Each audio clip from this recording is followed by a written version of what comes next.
সততা মিডিয়া তো নামই সততা, সততাভাবে কাজ করুক, এটাই আমরা চাই। বাংলাদেশ খেলাফত মজলিসের হোসেনপুর শাখার আহ্বায়ক কমিটি গঠন করা হয়েছে।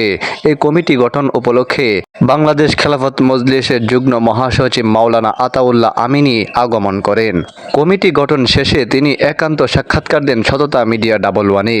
সততা মিডিয়া 11 সৎভাবে কাজ করবে এমনটাই আশা করেন বাংলাদেশ খেলাফত মজলিসের যুগ্ম মহাসচিব আতাউল্লাহ আমিনী। সততা মিডিয়া তো নামই সততা, সততাভাবে কাজ করুক, এটাই আমরা চাই। উক্ত বাংলাদেশ খেলাফত মজলিসের হোসেনপুর শাখার আহ্বায়ক কমিটির সভাপতি হন মাওলানা আবুল কালাম ফারুকী। যুগ্ম সচিব নিযুক্ত হন মুফতি ইউনুস।